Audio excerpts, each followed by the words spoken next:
Hello student, welcome to our channel dream with doctor. इस चैनल में मैंने जो न्यूरो एनाटॉमी है उसके जो आईएमपी क्वेश्चन है वो कवर करने की कोशिश की है। तो जो इंटरनल कैप्सूल है वो भी एक इम्पोर्टेंट आईएमपी क्वेश्चन है यूनिवर्सिटी के लिए। आज हम इसके बारे में बात करेंगे। तो सबसे पहले इंटरनल कैप्सूल की डेफिनेशन हम देखते हैं। तो इंटरनल कैप्सूल क्या होता है? Internal capsule is a long band fibre which as afferent and efferent fibres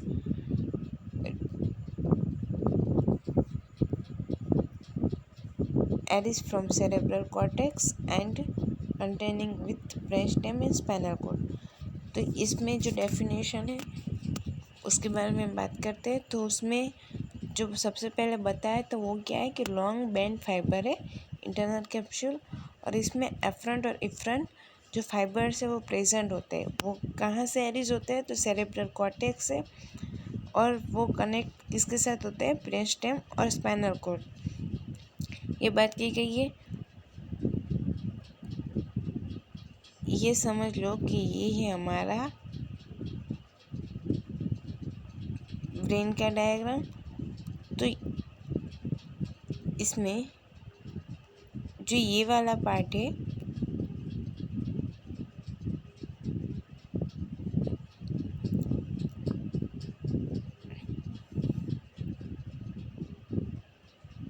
ये वाला पार्ट है वो है सेरेब्रल कॉर्टेक्स। यहाँ से एफरंट और इफरंट फाइबर्स एरिज होके कहाँ जाते? ये है हमारा ब्रेन स्टेम, और यहाँ से आगे स्पाइनल कॉर्ड जो यहाँ आगे प्रेजेंट होता है वहाँ स्पाइनल कॉर्ड तक जाते हैं। तो जो एफरंट और इफरंट फाइबर्स हैं वो एरिज कहाँ से होते हैं? वो होते हैं सेरेब्रल कॉर्टेक्स से।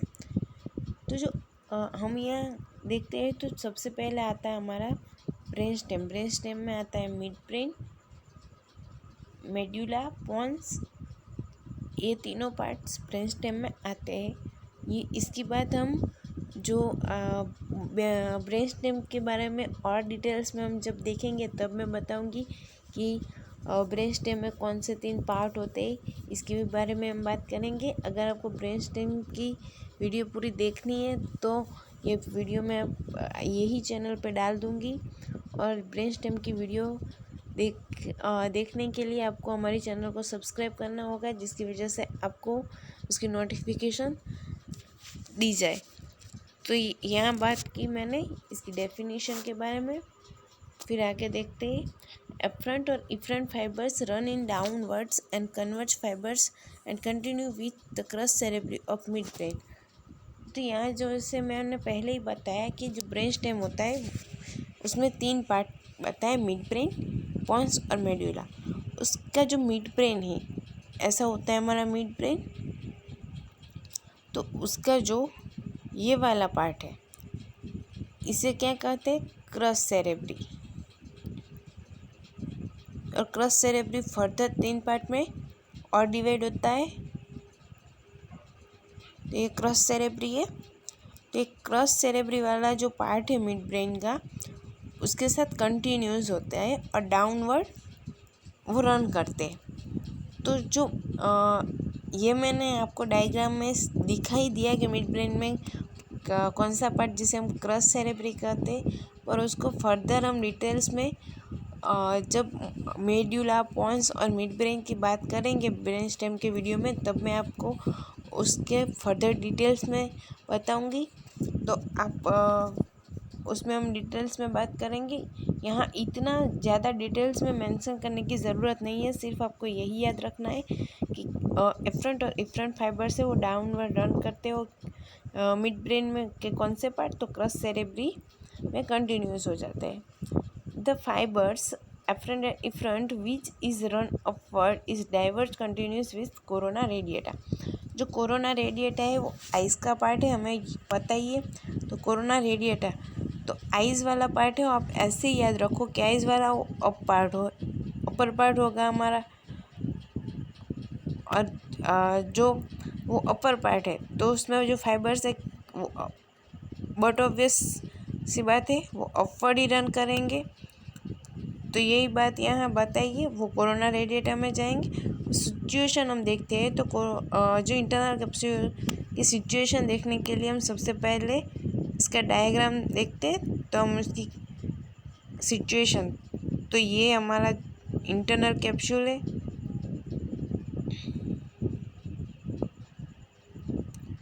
तो इंटरनल कैप्सूल किस के बीच में प्रेजेंट है? तो इंटरनल कैप्सूल ये हमारा काउडेट न्यूक्लियस, ये है हमारा लेंटिफॉर्म न्यूक्लियस,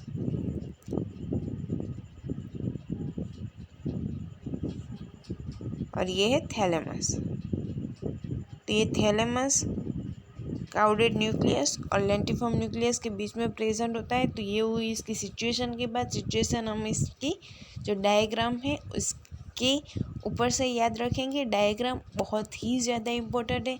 मैं आपको पहले भी बताया है, अगली जो मैंने आगे वीडियो डाली उसमें भी मैंने बात की थी कि ये बहुत ही ज़्यादा इम्पोर्टेंट है डायग्राम। आपको डायग्राम अच्छे से प्रिपेयर करना है क्योंकि डायग्राम पर से आप थियोरिकल पोर्शन ज़्यादा से ज़्यादा अच्छे से याद करके लिख सकते हो। तो आपको डायग्राम क्या है अच्छे से याद रखना है।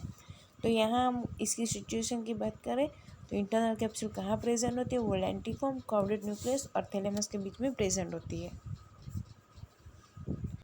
तो ये हो गई इसकी सिचुएशन के बारे में बात। तो जो मैंने आपको डायग्राम में बताई वही इसमें लिखा हुआ है। तो situation of internal capsule is between caudate lobe, lentiform nucleus and thalamus. अब हम बात करते हैं उसके पार्ट्स। तो इसके मेन 5 पार्ट्स में इसको हम डिवाइड करते हैं इंटरनल कैप्सूल। इसमें 2 लिम्ब होते हैं, वो है एंटीरियर लिम्ब और पोस्टीरियर लिम्ब, 2 लिम्ब्स। 1 होता है जेनु और काउडल पोर्शन, जिसको हम फर्दर 2 पार्ट्स में डिवाइड करेंगे। ऐसे उसके 5 पार्ट्स मेन प्रेजेंट होते हैं। तो इसके जो एंटीरियर लिम्ब और पोस्टीरियर लिम्ब, ये इसके 2 लिम्ब है। लिम्ब के बारे में हम फिर से डायग्राम में से ही मैं आपको दिखाऊंगी, जिसकी वजह से आप अच्छे से क्लियर हो। तो ये होता है हमारा इंटरनल कैप्सूल।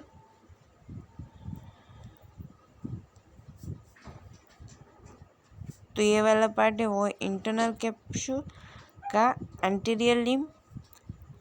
तो एंटीरियर लिम्ब हम डायग्राम में से ही याद करेंगे। आपको क्या है वो डायग्राम में से ही इसका थियोरिकल पोर्शन लिखना है इंटरनल कैप्सूल में। तो ये किस किस के बीच में प्रेजेंट है? तो आप देख सकते हो कि ये हमारा जो लेंटिफॉर्म है वो लेंटिफॉर्म न्यूक्लियस और ये काउडेट न्यूक्लियस के बीच में प्रेजेंट है। तो आपको थियोरिकल भी यही बात लिखनी है कि anterior limb is present between lentiform nucleus and caudate nucleus. यही बात हमने यहाँ भी की है। फिर हम देखते हैं यहाँ पोस्टीरियर लिम्ब। तो ये वाला जो हमारा पार्ट है ये है पोस्टीरियर लिम्ब, जो किसके बीच में प्रेजेंट है? अब देख सकते ये थैलेमस और लेंटिफॉर्म न्यूक्लियस के बीच में प्रेजेंट है। तो ये आपको मेंशन करना है। पोस्टीरियर लिम्ब की थियोरिकल पोर्शन में क्या मेंशन करना है कि which is present between lentiform and thalamus nucleus. अब हम इसके जो तीसरा पार्ट है वो है क्या है? जेनु वाले पार्ट की हम बात करते हैं। तो ये जो बीच में प्रेजेंट है ये है उसका जेनु। तो ये वाला जो पार्ट है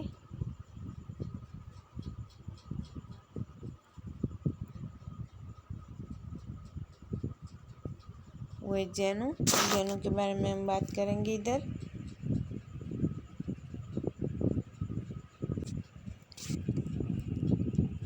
तो ये वाला जो पार्ट है ये जेनु। तो जेनु किसके बीच में प्रेजेंट है?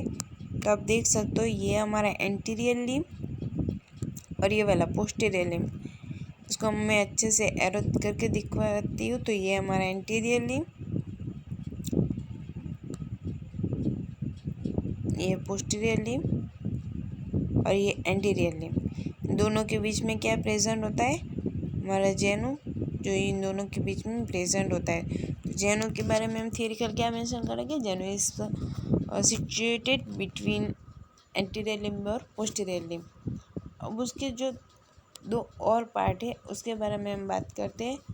तो उसके दो पार्ट वो है रेट्रो न्यूक्लियस और सबलेंटिफॉर्म न्यूक्लियस।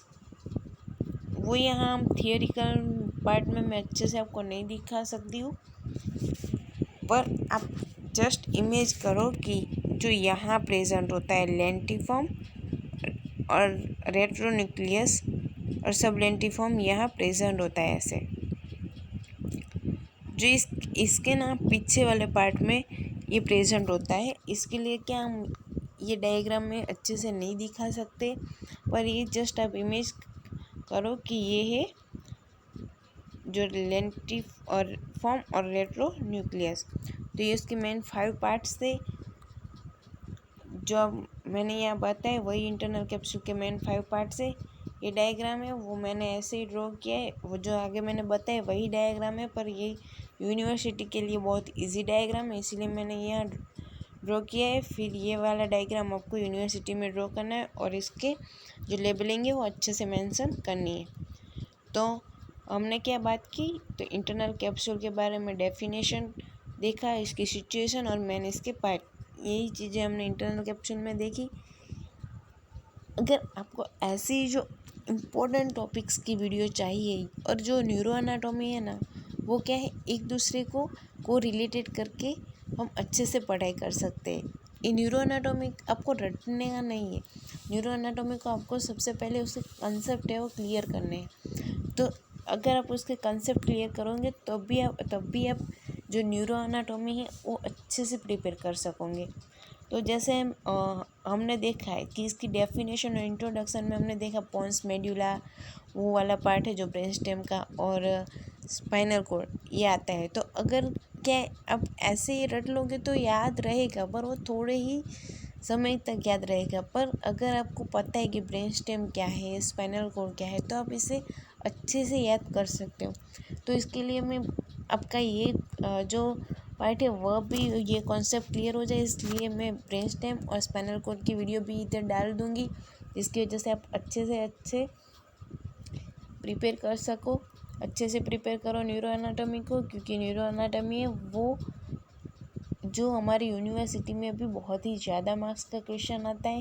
न्यूरो एनाटॉमी में से भी ज़्यादा पोर्शन पूछ लिया जाता है, तो आपको क्या वो स्किप ना करना पड़े और इतने मार्क्स का लॉस ना हो, इसलिए आपको न्यूरो एनाटॉमी अच्छे से प्रिपेयर करना है। और जो मैंने इस पे जो बात की, इसकी अगर आपको जो ये है थियरिकल पोर्शन यूनिवर्सिटी में कैसे लिखना है, मैंने यहाँ लिखा हुआ है। अगर आपको ये सारी नोट्स चाहिए तो मैं ये नोट्स हमारी जो टेलीग्राम चैनल है ड्रीम विद डॉक्टर, इसमें मैं मेंशन कर दूँगी। आप वहाँ जाकर अच्छे से नोट्स लेकर अपने नोट्स में प्रिपेयर कर सकते हो। तो thank you so much and तक वीडियो देखने के लिए। और अगर आपको वीडियो पसंद आई है तो लाइक कीजिए, शेयर करो और चैनल को सब्सक्राइब करना मत भूलिएगा, क्योंकि चैनल सब्सक्राइब किया है तब भी आपको नोटिफिकेशन मिलेगी और आपके जो न्यूरो एनाटॉमी के को रिलेटेड जो दूसरे पार्ट्स हैं, दूसरे जो क्वेश्चन हैं, वो आप यहाँ से क्लियर कर सकते हो। और दूसरी चीज़ क्या है कि मैं यहाँ न्यूरो एनाटॉमी को है ना को रिलेटेड जो क्वेश्चन है वही कराती हूँ, और ये जो IMP और इम्पोर्टेंट बहुत ही ज़्यादा यूनिवर्सिटी में है वही क्वेश्चन हम यहाँ मैं प्रिपेयर करवाती हूँ, जिसकी वजह से आपको इसके इम्पोर्टेंट क्वेश्चन भी मिल जाएंगे और आप अच्छे से अच्छी यूनिवर्सिटी में मार्क्स कर सकते हो। Thank you so much for watching.